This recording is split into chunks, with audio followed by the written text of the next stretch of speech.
You're listening to the Productive Therapist Podcast, the world's greatest and most brilliant resource for busy therapists who'd rather be laying on a beach in Hawaii. Each episode is packed with simple tips and inspiring insights from the Productive Therapist team to help you grow your practice and have fun doing it. So without further ado, let's help you get more done and have more fun. Hello and welcome back to the podcast. So glad that you're listening today. Today's actually a pretty special day because we are starting a new podcast series on intake process, and I'm joined today by Luci Carrillo. Hello. Hello. This is exciting. It is very exciting. I am inordinately excited about this. So technically here at Productive Therapist, my title is head nerd because I do all kinds of things, but that's what I affectionately call myself. And you really are. We couldn't function without you. Yes. In all your nerdery glory. And people listening will obviously recognize your voice instantly from the amazing intro that you do, but there's obviously a lot of other things that you do here. So what is your title currently?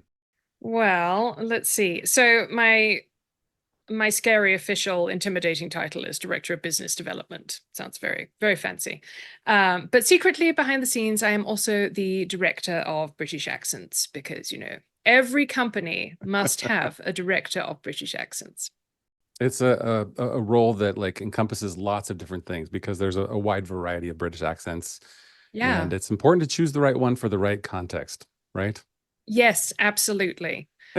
You and I were just talking about this before we hit record, but the accent that I have is technically BBC English, which is supposed to be an absence of an accent. But of course, in doing that, it becomes an accent all on its own. But there are so many, like you said, so many regional accents in England. It's fascinating. You can go down the road and someone has a different accent. It's very cool. I think it's amazing. It makes everything sound better in my ears. So today we're going to get into talking about your ideal tech stack. But just to set up this podcast series, we are kind of diving deep into all things related to your intake process. And the goal here is we just want to give you some practical tips to help you streamline your intake process so that you can turn more calls and clicks into clients, which is something that we all want. So today we're talking about the ideal tech stack. And you may not have heard that term before, right? Obviously, we talk about that around here. We do. I like how you liken it to a stack of pancakes because everyone likes pancakes. Yes. Well, as the head nerd, I do love software programs, and I constantly have to stop myself from switching to new ones and purchasing new ones. When we talk about a tech stack, it's really just a collection of software programs and platforms that you use to run your practice. It's funny, I was thinking about this not that long ago, 10, 20 years, therapists really didn't need technology to run their practice. We really just needed a phone. Maybe going back, we just needed a Yellow Pages ad. And we needed maybe a printer. That's about it.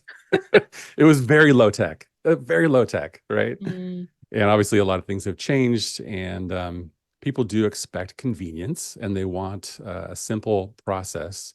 And so we want to make it easy for clients to reach out and to become a new client. So we want to choose the best software platforms and then kind of put them together in a way that makes that client journey as smooth as possible, right? Yeah.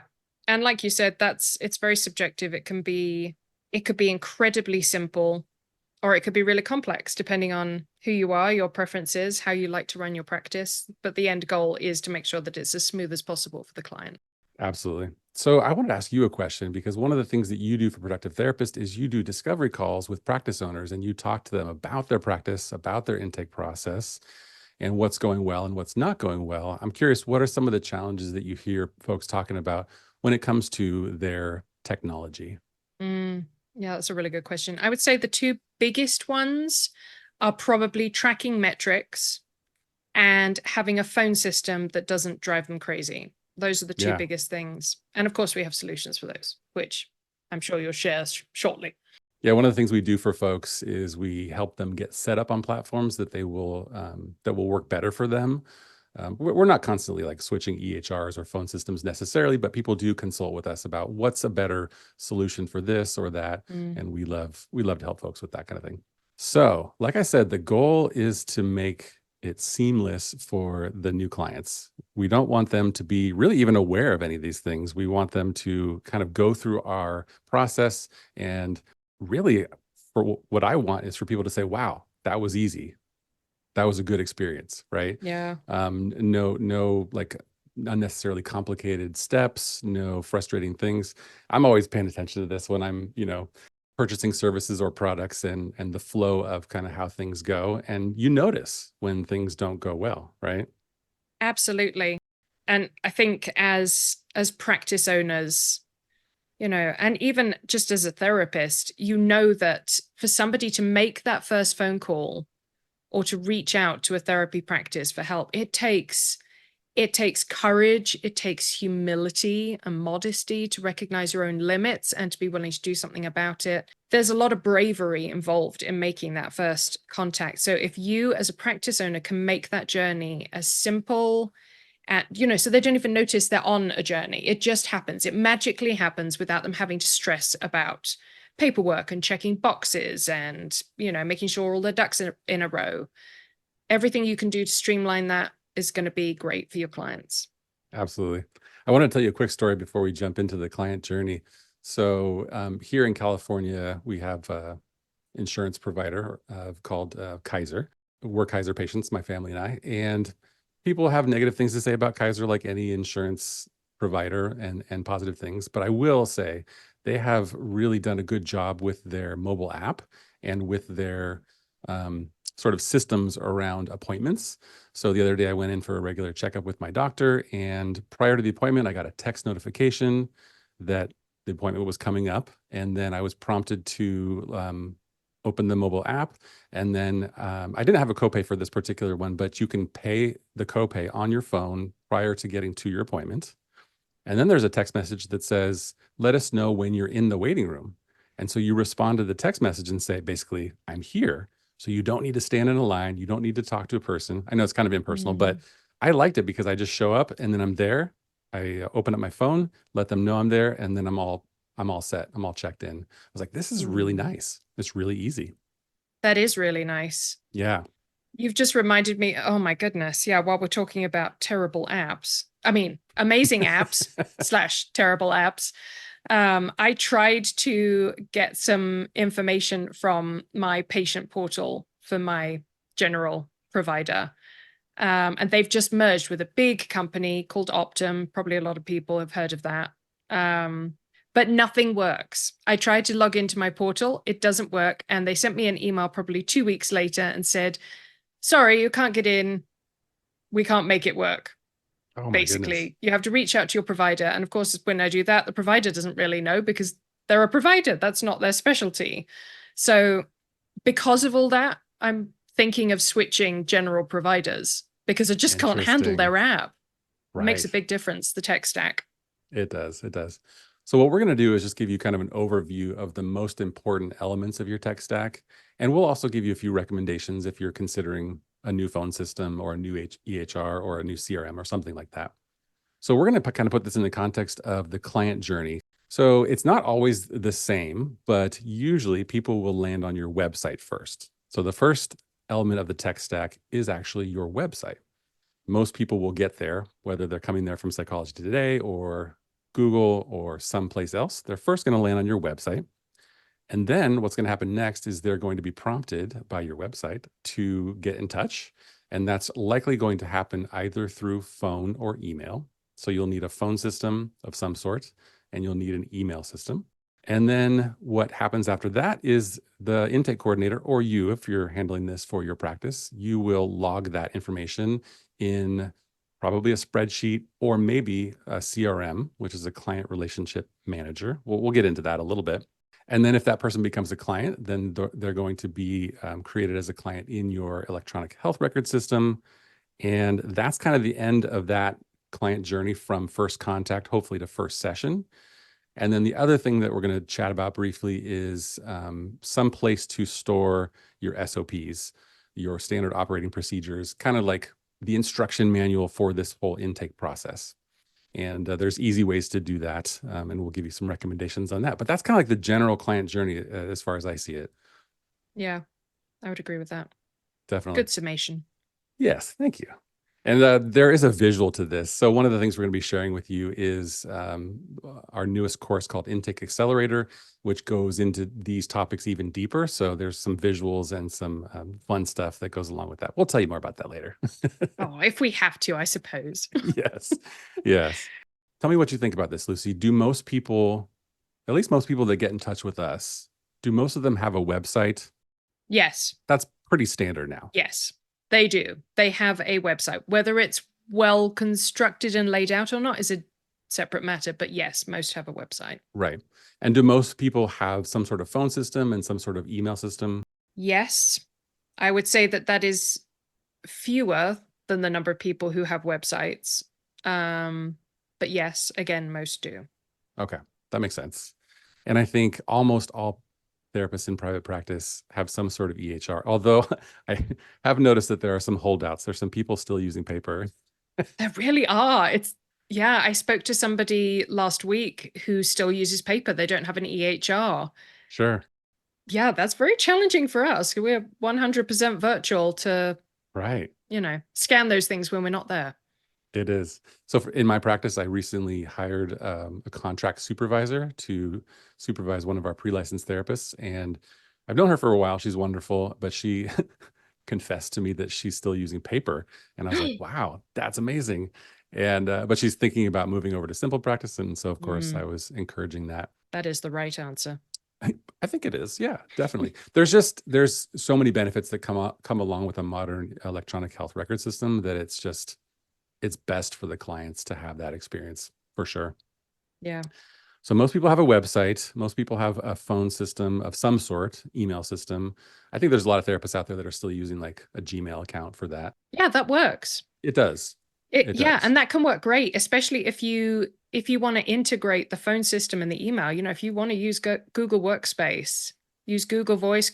A lot of our members use Google Voice, whether they're solo or large practices, and it works fantastic. You can sign the BAA with Google. You can use Google Workspace for the intake log if you're not using a CRM. It's reliable, it's HIPAA compliant, and then it all integrates if you use Gmail as well. It's awesome.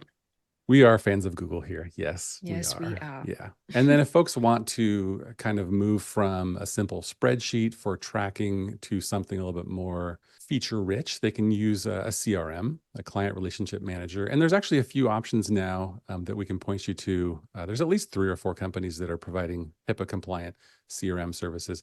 And I would say that that's certainly not a requirement. It's an upgrade, but it's not like a fundamental requirement. If someone was starting a practice today, they would need, I think, all of these things, but a spreadsheet would be just fine for some time. Would you agree with that?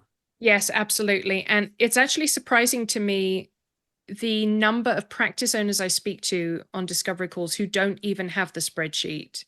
The idea of tracking metrics is an ideal to them, but they haven't set up an intake log of any kind.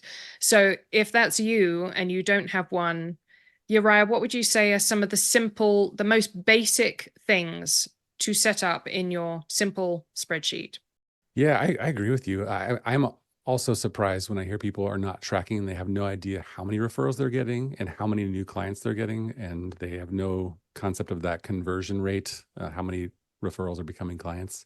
It is the simplest thing to track. And I think it's important for a number of reasons. I remember back in the day, I did have like a work journal, and I would do all my intake calls and I would write down the details. And then, of course, I was always filling out spreadsheets every week for my practice because I'm that guy.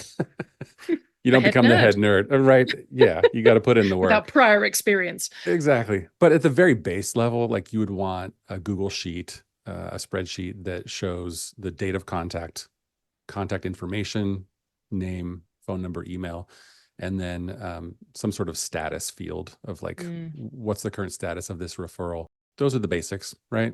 Yes, absolutely. And obviously beyond that point, once you've set that up, you can add more fancy things to the point that you add a CRM. But the benefit of just having an intake log on its own, yes, you can make sure that a lead hasn't fallen through the cracks, that person has been gotten back to, they've either been scheduled or they've been referred out. But also over time, if you're tracking that with every lead, you can start to see trends in your practice. What months tend to be busier? What specialties are people asking for the most? What are they not asking for? And that can help inform you with hiring decisions down the line as well. As far as the client experience, the clients never know that you have a tracking log or a Right. spreadsheet of some sort. The main benefit for them would be if you create a system that allows you to consistently follow up with those folks, like the way that we do it, at least in my practice and most of the, I think, folks that we work with. There's like a specific guidelines for follow-up. We do 3 follow-ups. So if somebody reaches out to us today, we will respond to them, and then we'll respond to them tomorrow, and then the next day. Of course, not weekends. But the tracking log or the CRM that you use just helps you keep track of those follow-ups so that people get that kind of, I think that's good customer service, right? Make sure they're all right. Make sure they got what they need. So do you think, should I share with folks the software platforms that I use just as a... Oh, please do. The head nerd. What does the head nerd use? Everybody wants to know. I want to know.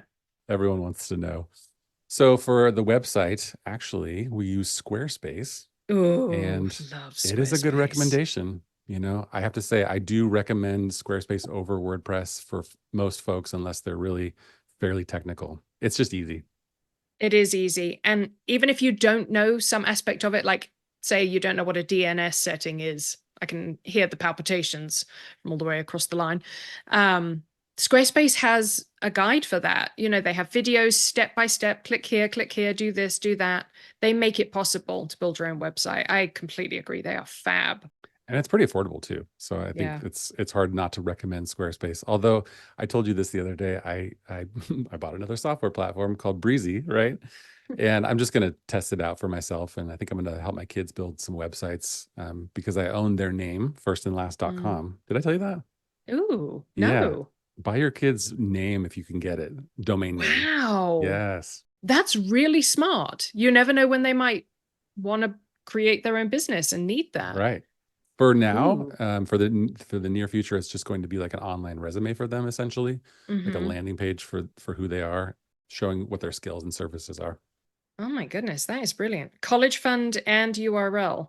And that means too, if they build their own business, that website has existed for years, which will really help with SEO. Yeah. But the point that I was going to make there is that this new platform and some other new platforms allow you to put in some minimal information, and then it uses AI to actually build the website. Oh, wow. This one, I didn't tell you this, but this one, you can plug in, I'm not sure if it must be a link, but you plug in your Google business listing. Let's say you already have one, right? And then it'll pull information from your Google listing and then build you a website like in minutes.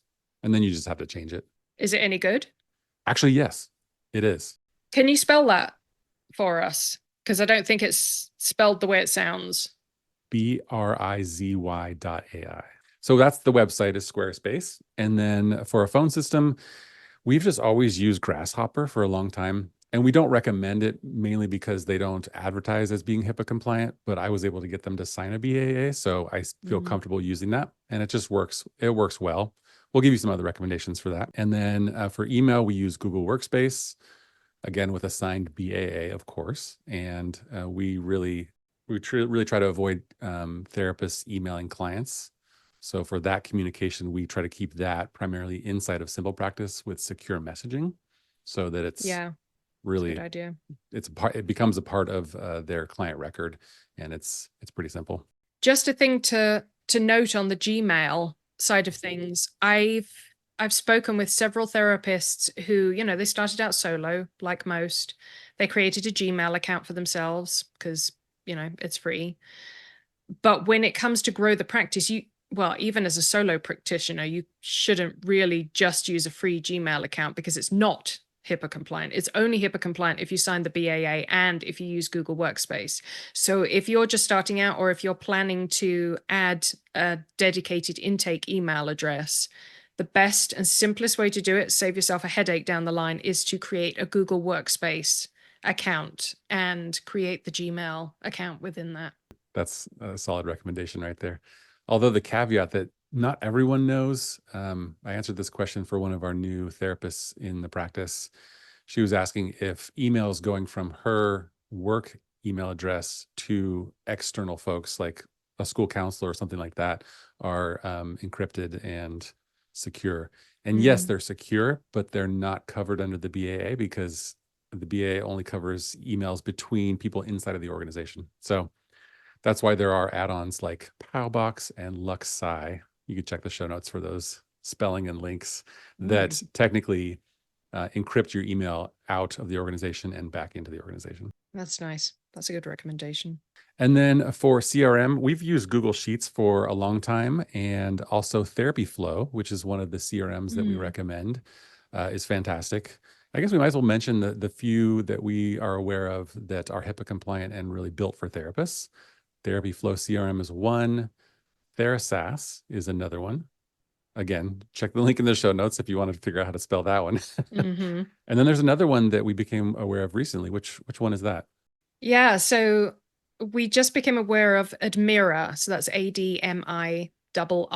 I wanted to say TIGG there, Admira. And they are particularly great because they are the first and only CRM that I'm aware of that also integrates with Simple Practice, which is amazing. If you've used any kind of CRM, you know that there's a challenge with synchronizing it with Simple Practice or your EHR. So if you're thinking about a CRM, Admira, definitely one to check out. And yeah, we hear so many good comments about Therapy Flow. We have members that use TheraSAS. They're all really good options.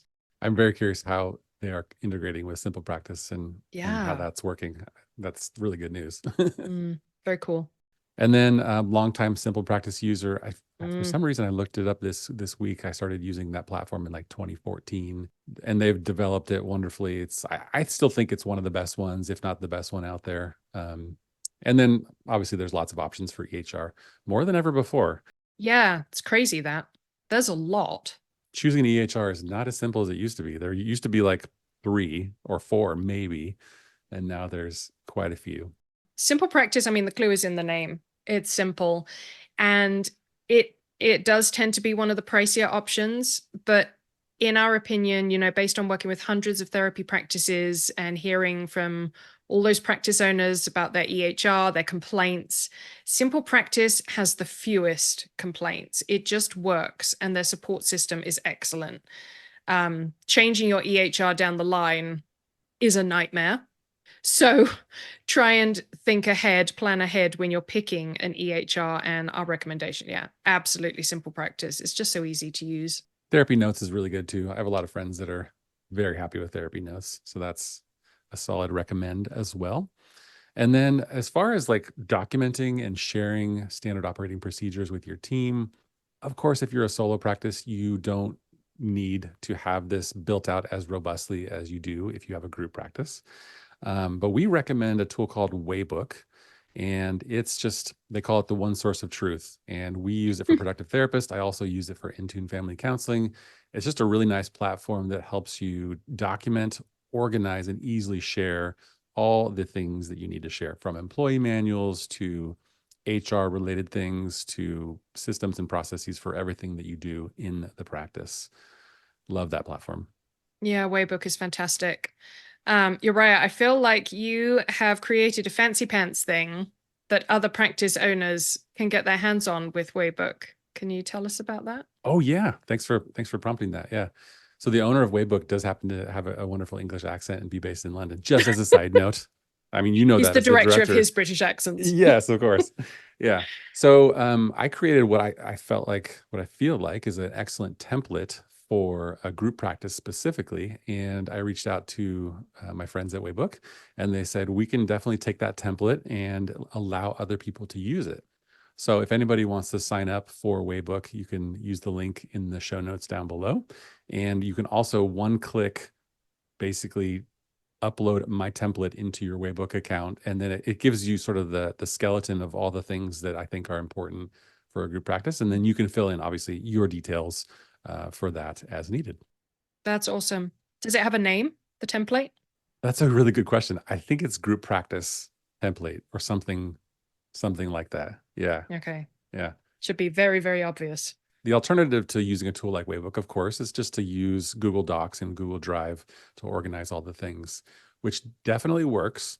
it can get a little bit scattered and a little bit Yeah. hard to find the things that you're looking for. But, you know, if you're trying to go for the sort of budget option, that is what I would do if I didn't use Waybook. Yeah, I would agree with that.